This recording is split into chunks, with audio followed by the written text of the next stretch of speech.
Good morning बच्चों। आज हम करेंगे हेलो अल्कीन और हेलो एरीन चैप्टर में physical properties, nature of C X bond और प्रिपरेशन ऑफ हेलो अल्कीन। ठीक है, हो सके तो कुछ इंपॉर्टेंट क्वेश्चन भी करेंगे जो एनसीईआरटी के हैं और प्रीवियस ईयर में भी आए हुए हैं। ठीक है, तो स्टार्ट करते हैं। सबसे पहला टॉपिक है nature of C X bond. तो सी एक्स बॉन्ड को अगर आप ध्यान से देखो बेटा, तो सी एक्स यानी कि कार्बन है और हेलोजन है। तो हेलोजन तो हमें पता है, चार ही हमें पढ़ने हैं मेन। कौन कौन से? फ्लोरीन, क्लोरीन, ब्रोमीन और आयोडीन। ठीक है, फ्लोरीन का साइज छोटा होता है, क्लोरीन का थोड़ा बड़ा होता है, ब्रोमीन का उससे बड़ा और आयोडीन का सबसे बड़ा होता है। तो अब क्या होता है, कार्बन का साइज जो होता है वो तो फ्लोरीन के ही आसपास होता है ना, एक ही पीरियड में आते हैं दोनों। तो क्लोरीन का साइज भी छोटा, फ्लोरीन का साइज भी छोटा। अब दोनों में से हमें पता है जो इलेक्ट्रोनेगेटिव एलिमेंट है वो ये सारे होते हैं एज कंपेरिजन टू कार्बन। तो फिर क्या करेंगे, फ्लोरीन वाला बोलेगा कार्बन से कि मैं ज्यादा इलेक्ट्रोनेगेटिव एलिमेंट हूं तो मैं तुम्हारे इलेक्ट्रॉन्स को खींच लूंगा, और ऐसा होता भी है। तो क्या होता है, यहाँ से इलेक्ट्रॉन्स कार्बन से फ्लोरीन जो है इलेक्ट्रॉन्स खींच लेता है। खींच लिया, जैसे ही इलेक्ट्रॉन्स खींच लिया, हाईली इलेक्ट्रोनेगेटिव है तो इस पर आ जाता है पार्शियल नेगेटिव कैरेक्टर, और कार्बन ना चाहते हुए भी इलेक्ट्रॉन्स दे रहा है इसलिए इस पर आ जाता है पार्शियल पॉजिटिव कैरेक्टर। ठीक है, अब ये चीज तो हमें समझ आ गई। लेकिन क्या होता है, इसकी जो बॉन्ड लेंथ है ना वो ज्यादा फर्क नहीं पड़ता, उतनी ही होती है जितनी पहले थी। लेकिन फ्लोरीन के बाद अगर क्लोरीन आता है, फ्लोरीन तो बड़ा है इससे साइज में, जब क्लोरीन इसके साथ रिएक्शन करता है ना, इस तरीके से क्लोरीन अगर बन गया है, तो अब क्या करेगा, क्लोरीन तो ज्यादा हाईली इलेक्ट्रोनेगेटिव एलिमेंट है इसके मुकाबले, तो ये भी इलेक्ट्रॉन्स के खींचेगा। खींचने के कारण ये भी क्या हो जाएगा, पार्शियल नेगेटिव, और ये पार्शियल पॉजिटिव। पार्शियल पॉजिटिव हो गया तो जो बॉन्ड लेंथ है ना वो थोड़ी बड़ी हो जाएगी। ठीक है, क्योंकि क्लोरीन का साइज बड़ा होता है। नेक्स्ट अगर आता है तो क्या हो गया, ब्रोमीन, तो साइज और ज्यादा बड़ा हो जाएगा किसका, बॉन्ड लेंथ का। नेक्स्ट जाता है आयोडीन, तो साइज और ज्यादा बड़ा हो जाएगा। तो हम इस तरीके से भी देख सकते हैं कि जो इलेक्ट्रोनेगेटिव कैरेक्टर जो है या फिर जो बॉन्ड लेंथ है वो टॉप टू बॉटम इंक्रीज हो रही है। क्या हो रही है, बॉन्ड लेंथ। बॉन्ड लेंथ क्या हो रही है, टॉप टू बॉटम इंक्रीज हो रही है। कब? जब ये कार्बन के साथ रिएक्शन कर रहा है। कार्बन के साथ अगर पेयर में है तो बॉन्ड लेंथ इंक्रीज हो रही है। ठीक है, ये तो हो गया इंक्रीज होने का।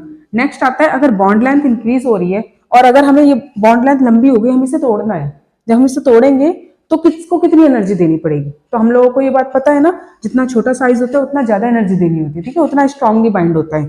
तो यहाँ एनर्जी सबसे ज्यादा देनी पड़ेगी, यहाँ पे थोड़ी कम, यहाँ पे कम, और जो बिल्कुल ही दूर है उसमें तो थोड़ी सी एनर्जी देनी होगी। तो जब हम बॉन्ड एंथैल्पी की बात करते हैं, बॉन्ड एंथैल्पी क्या होता है, एनर्जी ही तो होता है ना। तो बॉन्ड एंथैल्पी जो होता है किलोजूल पर मोल में होती है इसकी। ठीक है, तो जब इसका हम करते हैं तो ये टॉप टू बॉटम क्या होता है, डिक्रीज। तो nature of C X bond में हमें यही चीज पढ़नी थी, बस इतना ही है, छोटा सा टॉपिक है। नेक्स्ट है बेटा आपका प्रिपरेशन ऑफ हेलो अल्कीन। तो प्रिपरेशन ऑफ हेलो अल्कीन में सबसे पहला तरीका है फ्रॉम अल्कोहल। ठीक है, अल्कोहल से पढ़ेंगे। नेक्स्ट तरीका है फ्रॉम हाइड्रोकार्बन। ठीक है, हाइड्रोकार्बन से पढ़ेंगे। फिर थर्ड तरीका हो गया हेलोजन एक्सचेंज मेथड से। ठीक है, तो हेलोजन एक्सचेंज मेथड से। अब ये तीनों याद कैसे करेंगे, तो देखो अल्कोहल के बिना तो कुछ भी नहीं होता, तो शादियां तक नहीं हो पाती, तो फिर ये प्रिपरेशन भी नहीं होगी। ठीक है, अल्कोहल तो जरूरी है। इसके बाद हाइड्रोकार्बन, क्योंकि हेलो है, अल्केन है, अल्केन तो होता ही हाइड्रोकार्बन, इसलिए हाइड्रोकार्बन की तो जरूरत है ही। सेकंड, अब हाइड्रोकार्बन है तो हेलो की तो जरूरत है ना, हेलोजन की तो हेलोजन की भी। ठीक है, इस तरीके से कर लेना। अल्कोहल से एक ही तरीका है करने इसमें एक ही टाइप है अल्कोहल में। ठीक है, और इसकी कम से कम 7-8 रिएक्शन है वो याद होनी चाहिए विद रिएजेंट। सेकंड आता है हाइड्रोकार्बन। हाइड्रोकार्बन हम 4 तरीके से करेंगे। सबसे पहला तरीका हो गया फ्री रेडिकल। ठीक है, जो आप लोगों ने 11th में भी पढ़ा है ना वो वाला। सेकंड हो गया है इसका इलेक्ट्रोफिलिक सब्स्टिट्यूशन रिएक्शन, ये भी आप लोगों ने 11th में पढ़ा है। ठीक है, नेक्स्ट आ जाता है आपका थर्ड हो गया, इसको कर सकते हैं हम सैंडमेयर रिएक्शन से। ठीक है, सैंडमेयर रिएक्शन से हो गया आपका अल्कीन से। ठीक है, और अल्कीन में भी 2 तरीके से, एक तो हो गया ये हेलोजिनेशन, दूसरा हाइड्रोहेलोजिनेशन। तो फर्स्ट है आपका हाइड्रोहेलोजिनेशन। तो हाइड्रोहेलोजिनेशन यानी कि हाइड्रोजन और हेलोजिनेशन दोनों चीजें करनी है, दोनों को एडअप करना है। ठीक है, और सेकंड हो गया हेलोजिनेशन, खाली हेलोजिनेशन, बस इतने तरीके का पढ़ना है। हेलोजन एक्सचेंज मेथड जो है इसमें भी 2 तरीके की रिएक्शन है, और दोनों रिएक्शन बेटा न्यू रिएक्शन है। ठीक है, तो सबसे पहली रिएक्शन हो गई आपकी स्वार्ट्स रिएक्शन, और सेकंड हो गई फिन-किल्स्टन रिएक्शन। एक्चुअली सेकंड है स्वार्ट्स रिएक्शन और फर्स्ट है फिन-किल्स्टन रिएक्शन। फिन-किल्स्टीन रिएक्शन। इतनी चीजें हम लोगों को पढ़नी है आज, ठीक है।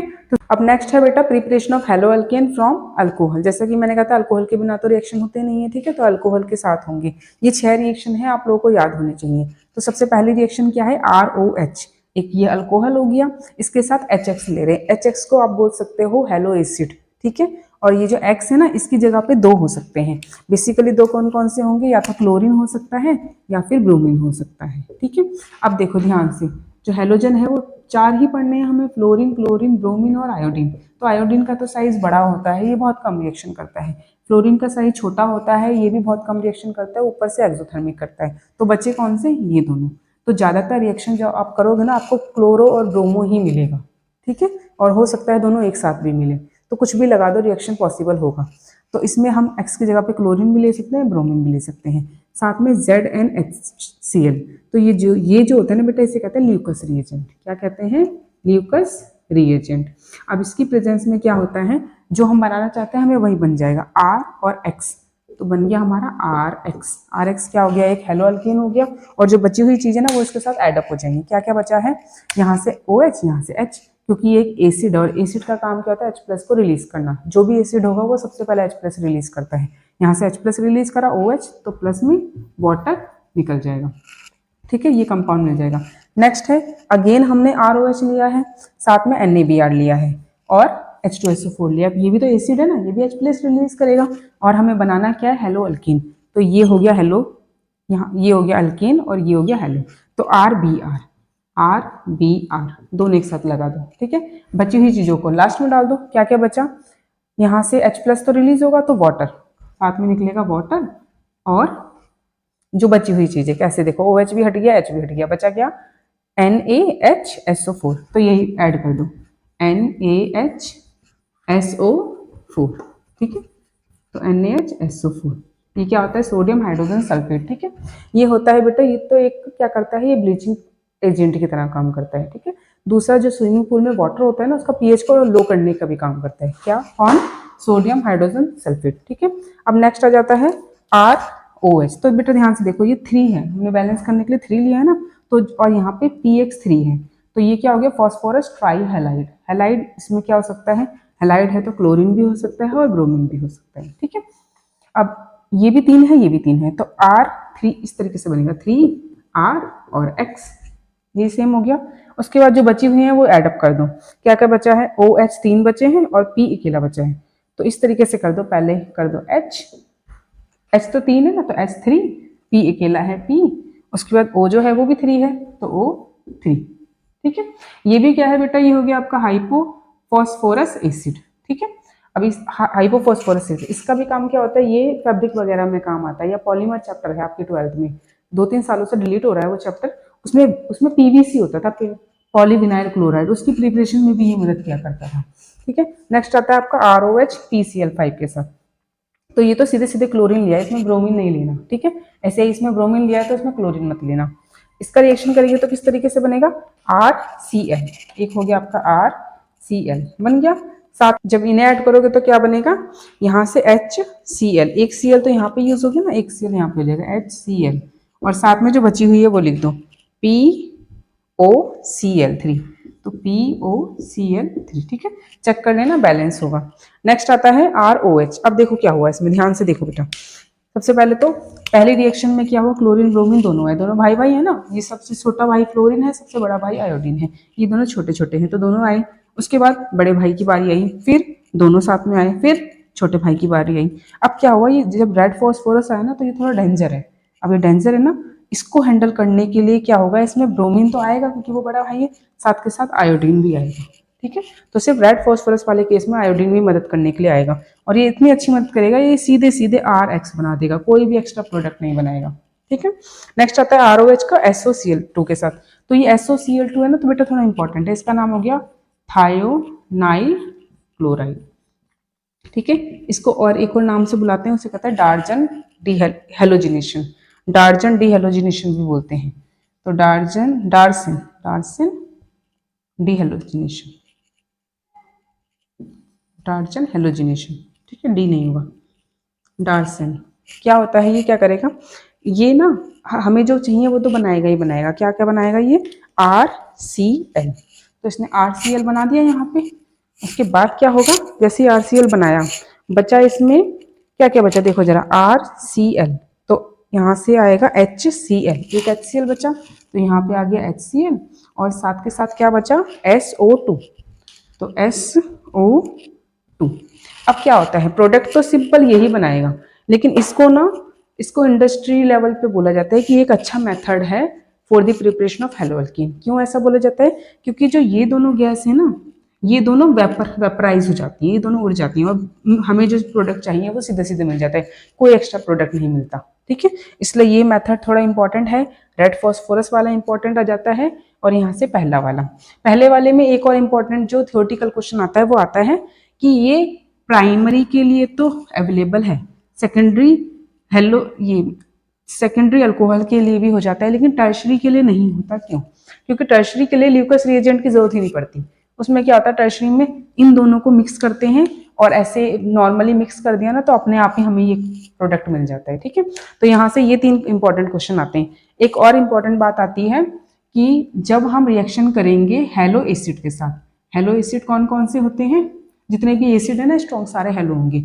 तो HCl हो गया, पहले तो H वाले ही सारे लिख दो, HF हो गया, HBr हो गया, HI हो गया, साथ के साथ सल्फ्यूरिक एसिड हो गया, HNO3 हो गया। ठीक है, हाइड्रोफॉस्फोरिक एसिड हो गया, H3PO4 भी हो जाता है। ठीक है, तो ये सारे हेलो एसिड होते हैं। तो बेसिकली हमें ये देखना है कि इनमें से कौन सा ज़्यादा रिएक्टिव होता है, कौन सा कम रिएक्टिव होता है। तो इसे याद करने का इस तरीके से करना, टर्शरी वाला सबसे ज़्यादा रिएक्टिव होगा, फिर सेकेंडरी वाला रिएक्टिव होगा, फिर प्राइमरी वाला रिएक्टिव होगा। ठीक है, किसके साथ, हेलो एसिड के साथ। और ये टर्शरी सेकेंडरी प्राइमरी क्या है, ये है अल्कोहल। ठीक है, अल्कोहल। तो इसे शॉर्टकट में इस तरीके से याद कर सकते हो कि प्राइमरी आप लोगों को पता है ना, मतलब 1 अल्काइल ग्रुप लगा होगा, सेकेंडरी मतलब 2 अल्काइल ग्रुप लगा होगा, टर्शरी मतलब 3 अल्काइल ग्रुप लगा होगा। और जब ये रिएक्शन करेंगे हेलो एसिड के साथ, तो जो प्रोडक्ट बनेगा वो कौन सा वाला सबसे जल्दी देगा, तो जो जल्दी देगा वो टर्शरी वाला देगा। यही वजह है कि इसमें जो होता है जिंक, ये ल्यूकस रिएजेंट की जरूरत ही नहीं है, डायरेक्ट दोनों को ऐड करा तो टर्शरी वाला सबसे पहले रिएक्शन दे देगा, उसके बाद सेकेंडरी वाला देगा, फिर प्राइमरी वाला देगा। ठीक है, अब आता है बेटा प्रिपरेशन ऑफ हेलो अल्कीन और hello Erin from hydrocarbon. Hydrocarbon में हमें 4 तरीके से पढ़ना है। सबसे पहला तरीका क्या हो गया, फ्री रेडिकल। तो फ्री रेडिकल के लिए हमें नॉर्मल एक कार्बन की चेन चाहिए, और कार्बन भी कैसा, हाइड्रोकार्बन। तो हमने एक चेन ले ली simple, CH3 CH2 CH2 CH3। ठीक है, ये सिंपल से ले ली, और इसका क्या करेंगे, हम फ्री रेडिकल की फॉर्म में लाएंगे, यानी कि इसको कहीं ना कहीं से तोड़ेंगे, जैसे ये टूटेगा तो फ्री रेडिकल्स बनेंगे, और जैसे ही फ्री रेडिकल बनेंगे तो इसके साथ कोई भी हेलोजन जो होगा ना वो अटैच हो जाएगा। ठीक है, फ्री रेडिकल्स में कैसे बनते हैं, जब इसे यूवी रेज में, इसकी प्रेजेंस में करते हैं। ठीक है, यूवी रेज और साथ में Cl2 कर दो, या फिर क्या कर दो, X कर दो, मर्जी है। ठीक है, X की जगह पे Cl भी ले सकते हो और ब्रोमीन भी ले सकते हो।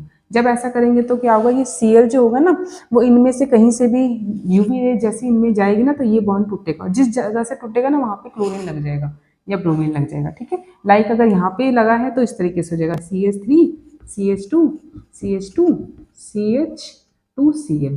अगर यहाँ पे लगा है तो फिर यहाँ पे Cl हो जाएगा, और यहाँ से CH3 हो जाएगा। ठीक है, इस तरीके से जितने पॉसिबल हो सकते हैं उन्हें बनाना होता है। तो इस पे क्वेश्चन आता है बेटा कि तुम्हें दे देते हैं कि जैसे दे दिया ब्यूटेन या पेंटेन, और बोल दिया कि in the presence of UV radiation या फिर फ्री रेडिकल मैकेनिज्म दिखाओ, या फ्री रेडिकल बताओ क्या प्रोडक्ट बनेगा। तो जितने पॉसिबल स्ट्रक्चर होते हैं सब बना देना। ठीक है, बस एक बात का ध्यान रखना, क्लोरीन अगर यहाँ पे लगा रहे हो तो एक ही स्ट्रक्चर बनेगा, लेकिन क्लोरीन को अगर यहाँ पे लगा रहे हो तो वही स्ट्रक्चर रिपीट होगा। इसलिए ये मत कहना कि एक स्ट्रक्चर यहाँ पे क्लोरीन लगा के बन गया और एक स्ट्रक्चर यहाँ पे क्लोरीन लगा के इस तरीके से बन गया, ये दोनों स्ट्रक्चर एक ही माने जाएंगे। ठीक है, बस इस चीज का ध्यान रखना है। नेक्स्ट तरीका है इलेक्ट्रोफिलिक सब्स्टिट्यूशन रिएक्शन। तो ये बेसिकली बेटा एराइल ग्रुप के लिए होता है, जो एराइल ग्रुप्स होते हैं ना इस तरीके से, ठीक है, इनके लिए होगा ये। और एराइल में भी हम टॉलिन ले लेते हैं जैसे, ठीक है, ये हो जाएगा। एनसीईआरटी में CH3 यहाँ पे बनाया है, वो एक ही बात है, कहीं पे भी बना सकते हैं। अब इसे कैसे करेंगे, इसमें इलेक्ट्रोफाइल होना जरूरी है। इलेक्ट्रोफाइल यानी कि जैसे हम X2 ले लो, X2 कोई भी इलेक्ट्रोफाइल हो गया, ठीक है, Cl2 हो गया, Br2 हो गया, साथ में हमें लुईस एसिड लेना है। लुईस एसिड का काम कौन करे, लुईस एसिड होते हैं AlCl3 हो गया, या आपका आयरन हो गया, या आयरन क्लोराइड, ठीक है, तो हम आयरन क्लोराइड जिसे ले लेते हैं। तो इनकी प्रेजेंस में बनेगा, होगा क्या, हमें एराइल हेलो एरिन बनाना है ना, तो यहाँ पे हेलो एरिन, देखो बेटा जो एरोमेटिक कंपाउंड होते हैं ना, एरोमेटिक कंपाउंड में दो पोजीशन बहुत स्टेबल होती है, ऑर्थो और पैरा, और मेटा अलग होती है। ऑर्थो पैरा दोनों भाई भाई होते हैं, और ऑर्थो और पैरा में से भी जो पैरा वाला होता है ना वो ज़्यादा स्टेबल होता है। तो दो चांस हैं इसके बनने के। एक चांस है कि इस तरीके से बेंजीन रिंग बना दोगे, यहाँ पे CH3 तो रहेगा ही। अब CH3 अगर यहाँ पर है तो एक के बाद एक पोजिशन ऑर्थो और दूसरी पोजिशन पैरा ही है, तो या तो यहाँ पे बन जाएगा आपका Cl, ठीक है। दूसरा क्या बन सकता है, इस तरीके से बना दो अगेन, और पैरा पोजीशन पे लगा दो Cl, ये मेटा वाली पोजीशन पे नहीं लगेगा। और इन दोनों में से भी कौन सा वाला मेजर होगा, ये वाला मेजर होगा, ठीक है। इस तरीके का होगा इलेक्ट्रोफिलिक सब्स्टिट्यूशन रिएक्शन। एक और इम्पॉर्टेंट बात इसमें आती है, जो इलेक्ट्रोफाइल्स होते हैं ना वो थोड़े थोड़े ना लुईस एसिड की तरह होते हैं, यानी जितने लुईस एसिड होंगे ना वही एग्जाम्पल आप लोगों को इलेक्ट्रोफाइल में भी मिलेगा, ठीक है। दोनों भाई भाई होते हैं, इस तरीके से समझ लो, ये दोनों दोस्त होते हैं, ठीक है। लुईस एसिड और इलेक्ट्रोफाइल ये दोनों दोस्त होते हैं, ठीक है। अब इसमें एक और क्वेश्चन आता है इस तरीके से कि आयोडीन के साथ अगर रिएक्शन होगा तो क्या होगा, या फिर फ्लोरीन के साथ रिएक्शन होगा तो क्या होगा। तो आयोडीन के साथ अगर रिएक्शन करेगा ना तो वो परफॉर्म नहीं होगा, ठीक है। आयोडीन के साथ कंपाउंड बनेगा वो फिर वापस रिवर्सिबल हो जाएगा, ऐसा हो जाएगा, ठीक है। तो आयोडीन के साथ जब भी रिएक्शन होगा तो कैसा हो जाएगा, रिवर्सिबल। अब बचा फ्लोरीन, फ्लोरीन के साथ जो रिएक्शन होगा ना वो एनर्जेटिक होगा, उसमें एक्सोथर्मिक रिएक्शन होगा, तो ये रिएक्शन भी पॉसिबल नहीं होगा, हाईली रिएक्टिव होगा। तो ये दोनों इसलिए पॉसिबल नहीं होंगे, और हम फ्लोरीन और ब्रोमीन और क्लोरीन ही लेते हैं। नेक्स्ट आता है सैंडमेयर रिएक्शन। सैंडमेयर रिएक्शन में क्या होगा, इसमें आप एक ग्रुप लोगे, अल्काइल एराइल ग्रुप ले लोगे, ठीक है, इस तरीके से कंबाइन।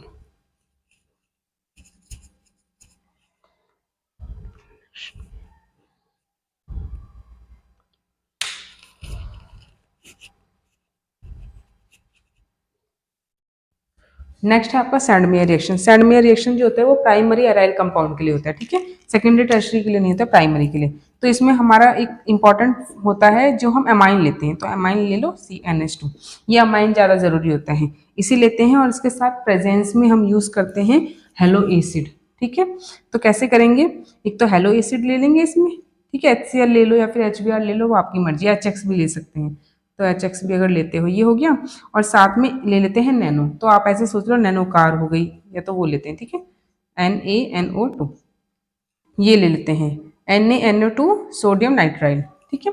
अब जैसे ही ये लेंगे तो क्या होगा, यहाँ से ना इस तरीके से कंपाउंड एक एक एक इंटरमीडिएट बनेगा, इंटरमीडिएट बनेगा, यानी कि यहाँ से हो गया, अगर मैं यहाँ पे लेती हूँ तो N2 प्लस का और उसके बाद X माइनस का, बस ये चीज़ बनेगी, बाकी जो भी चीज़ें हैं वो सब हट जाएंगी, और इसे बोलते हैं डाइजोनियम सॉल्ट। क्या बोलते हैं, डाइजोनियम सॉल्ट, ये कम बनता है। अब क्या होता है, डाइजोनियम सॉल्ट एक बार बन गया तो कुछ नहीं करना होता, इसका ये क्यूप्रेस हैलाइड के साथ रिएक्शन करोगे तो हेलोजन वो एराइल हैलाइड बनेगा। कैसे, डाइजोनियम सॉल्ट का अगर मैं यहाँ पे रिएक्शन करती हूँ क्यूप्रियस क्लोराइड के साथ तो क्लोरोबेंजीन बन जाएगा, क्यूप्रियस ब्रोमाइड के साथ करती हूँ तो ब्रोमोबेंजीन बन जाएगा, ठीक है। आसान है ना, बस एक बार डाइजोनियम सॉल्ट बन जाए उसके बाद ये N2 सब चीज़ें हट जाती है, सीधे सीधे Cl लग गया अगर मैंने क्यूप्रेस क्लोराइड के साथ करा है, अगर मैंने क्यूप्रेस ब्रोमाइड के साथ करा है तो ब्रोमोबेंजीन बन जाएगा, ठीक है। चलो ये क्लोरीन भी हो गया, ब्रोमीन भी हो गया, आयोडीन भी इसमें मदद कर देता है, ठीक है। बस आयोडीन क्योंकि बड़ा है ना साइज में, बड़े भाई है, तो उसके लिए ना ये सब लेने की जरूरत नहीं, ये कॉपर को लेने की जरूरत नहीं, क्यूप्रेस को सीधे सीधे वो कहते हैं ये कि डाइजोनियम सॉल्ट में Ki को आने दो, ठीक है। तो क्या होता है, इसकी जगह पे अगर हमें बनाना है आयोडोबेंजीन, ठीक है। आयोडोबेंजीन कैसे बनेगा कि आयोडीन लग जाएगा बेंजीन में, तो आयोडीन जब लग जाता है ना बेंजीन में ऐसे, तो इसके लिए कुछ नहीं करना, प्लस में Ki कर दो, इस तरीके से डाइजोनियम सॉल्ट और प्लस में Ki, बस इतना ही कर दोगे तो हमारा आयोडोबेंजीन बन जाएगा, ठीक है। यहाँ पे एक क्वेश्चन और आता है इंपॉर्टेंट इलेक्ट्रोफिलिक सब्स्टिट्यूशन में, कि ये ना क्लोरीन के साथ तो करता है और ब्रोमीन के साथ भी करता है, आयोडीन के साथ नहीं कर पाता ना, रिवर्सिबल रिएक्शन है, तो इस रिवर्सिबल को रोकने के लिए क्या करें, जो आयोडीन का कंपाउंड भी बन जाए, ठीक है। तो उसे रोकने के लिए हमें ना आयोडीन के प्रेजेंस में ना आयोडीन के साथ हमें रिएक्शन करना पड़ता है एक ऑक्सीडाइजिंग एजेंट का, ठीक है। कोई स्ट्रॉन्ग ऑक्सीडाइजिंग एजेंट अगर हम ले लेंगे ना तो फिर ये रिएक्शन पॉसिबल हो जाता है, अदरवाइज नहीं होता। तो इस तरीके के क्वेश्चन बीच बीच में आते हैं एग्जाम में। नेक्स्ट है सैंडमेयर रिएक्शन हो गया, फोर्थ होता है फ्रॉम अल्कीन, ठीक है, फोर्थ हो गया फ्रॉम अल्कीन। तो फ्रॉम अल्कीन से कैसे होता है, जैसा कि आप लोगों को पता है अल्कीन तो डबल बॉन्ड वाला हो गया, और डबल बॉन्ड को तोड़ने के दो तरीके बताए थे मैंने। पहला बताया था कि हेलोजिनेशन कर दो, ठीक है। पहला तरीका क्या है, हाइड्रो हेलोजिनेशन कर दो। हाइड्रो हेलोजिनेशन मतलब हाइड्रोजन को भी लगा दो और हेलोजन को भी लगा दो। तो एग्जाम्पल कैसे होगा, CH2 डबल बॉन्ड CH2, या ऐसे कर दो CH3, ठीक है। ये अब ये देख करके याद आ रहा है ना कौन सी वाली रिएक्शन है, ये मार्कोनिक वाला दिखा रहा है, ठीक है। तो करेंगे कैसे, इसमें हैलाइड लगाएंगे ना। अगर मैंने इसमें HX लगा दिया, अब मार्कोनिक के अकॉर्डिंग क्या होगा, हाइड्रोजन उस साइड में जाएगा जहाँ पे हाइड्रोजन ज्यादा होंगे, ठीक है। हाइड्रोजन हाइड्रोजन की संगत में ही जाएगा जहाँ पे हाइड्रोजन ज्यादा होंगे। 1 2 3 4 यहाँ पे कम है, इस तरीके से। तो कंपाउंड कैसे बनेगा, CH3 इस तरीके से हो जाएगा। अब हाइड्रोजन तो यहाँ पे इन दो, देखो यहाँ पे हाइड्रोजन 2 है, यहाँ पे हाइड्रोजन 1 है, तो कहाँ पे जाएगा, इस वाले पर। तो ये इसके साथ क्या जाएगा, फिर नेगेटिव वाला जाएगा। तो CH के साथ आ गया यहाँ पे X, और यहाँ पे CH3, ठीक है। ये हो गया मार्कोनिकॉफ रूल। तो इसमें मार्कोनिकॉफ रूल चलेगा, इसमें अल्कीन में। और अल्कीन में क्या हो रहा है, हाइड्रोहेलोजिनेशन हो रहा है। मार्कोनिकॉफ रूल याद करने का ये भी तरीका है कि मार्कोनी, कोनी मार, और कोनी कहाँ लगती है, वहां पे लगती है जहाँ पे एक जैसे लोग होते हैं, ठीक है। तो हाइड्रोजन वहीं पर जाएगा जहाँ पे इसे कोनी मार सके, और कोनी कहाँ पे मारेगा, जहाँ पे हाइड्रोजन ज्यादा होंगे। इसलिए मार्कोनिकॉफ में हाइड्रोजन हाइड्रोजन वाली जगह पे ही जाएगा ताकि वो मार कोनी कर सके, ठीक है। और इसी का अपोजिट क्या हो जाता है, एंटी मार्कोनिक। इस तरीके से आप लोगों को करना है। अब नेक्स्ट आता है इसमें हाइड्रोहेलोजिनेशन हो गया ना, नेक्स्ट आता है इसमें हेलोजिनेशन। हेलोजिनेशन में क्या करना है बेटा, अल्कीन लेना है। तो अल्कीन जैसे हमने ले लिया CH2 और इसका रिएक्शन कर देंगे ब्रोमीन के साथ। अब जैसे ही ब्रोमीन के साथ रिएक्शन करा ना, और ये रिएक्शन जो होता है ना वो कार्बन टेट्राक्लोराइड की प्रेजेंस में ही होता है। जैसे ही ये रिएक्शन करते हैं ना, तो ये दोनों चीजें मिलकर एक कंपाउंड बनाती हैं जो रेडिश ब्राउन कलर का होता है, ठीक है, प्रेसिपिटेट बना देती है। और उसके बाद जो फाइनल प्रोडक्ट बनता है उसमें क्या होता है, डबल बॉन्ड ब्रेक हो जाएगा और ब्रोमीन जो है वो दोनों जगह पे लग जाएगा। ब्रोमीन 2 लेते हैं, तो CH के साथ यहाँ पे लग गया ब्रोमीन, और यहाँ पर भी CH के साथ ब्रोमीन। वैलेंसी चेक कर लो एक बार, 1 2 3 4, 1 2 3 CH2, इस तरीके से बन जाता है। ये जो कंपाउंड बन गया, ये कैसा बन गया, दोनों कार्बन पे अलग अलग लगा हुआ है। तो कैसे होता था, जेम्स होता था एक ही कार्बन पे लगा हुआ हो, अलग है तो ये फिर हो जाएगा जेम्स की जगह वेन ब्रोमाइड, ठीक है। तो विसिनल डाई ब्रोमाइड, इस तरीके से लिख देना, ये हो जाएगा। और ये जो होता है ना, ये कलरलेस कंपाउंड होता है, कलरलेस कंपाउंड। इतना हो गया है। नेक्स्ट बचा है बेटा, लास्ट वाला बचा है हेलोजन एक्सचेंज मेथड, जो कि नेम रिएक्शन है दोनों। सबसे पहली रिएक्शन हो गई फिन-क्लिस्टन रिएक्शन, सेकंड हो गई स्वार्ट्स रिएक्शन। फिन-क्लिस्टन रिएक्शन जो होती है ना, उसमें हम लेते हैं ड्राई एसीटोन और सोडियम आयोडाइड, ये ही दोनों चीजें ज्यादा जरूरी होती हैं। तो और रिएजेंट लेंगे थे सबसे पहले ड्राई एसीटोन, ठीक है, और साथ में ले लेते हैं सोडियम आयोडाइड। करना क्या है, इसका हेलोजन एक्सचेंज ही तो करनी ना। एक हेलोजन ये हो गया, दूसरा हेलोजन ले लो R के साथ Cl ले लो। Cl भी ले सकते हैं, Br भी ले सकते हैं इसमें भी, ठीक है। Cl भी ले सकते हैं, साथ में Br भी ले सकते हैं। क्या होगा, हेलोजन एक्सचेंज हो जाएंगे जैसा कि नाम है। तो R के साथ लग जाएगा I, R के साथ ये वाला I हो जाएगा, और जो Na है, Na के साथ या तो NaCl बन जाएगा या फिर NaBr। बस हेलोजन एक्सचेंज हो जाता है इस तरीके से। आता है बेटा, इस तरीके से लिखा होता है, आप लोग बताना इसका आंसर। R के साथ लगा है यहाँ पे Br, ठीक है, और यहाँ पे Na के साथ लगा है Cl। अब बोलते हैं बताओ, ड्राई एसीटोन ही लिया है, अब बोलते हैं बताओ रिएक्शन होगा या नहीं होगा। तो यहाँ पे रिएक्शन नॉट पॉसिबल होगा। क्यों, क्योंकि जो Cl है ना वो Br को रिप्लेस नहीं कर पा रहा है, ठीक है। साइज इसका छोटा है ना, तो प्रेसिपिटेशन हो जाता है, जिसके कारण ये प्रोडक्ट नहीं बन पाता।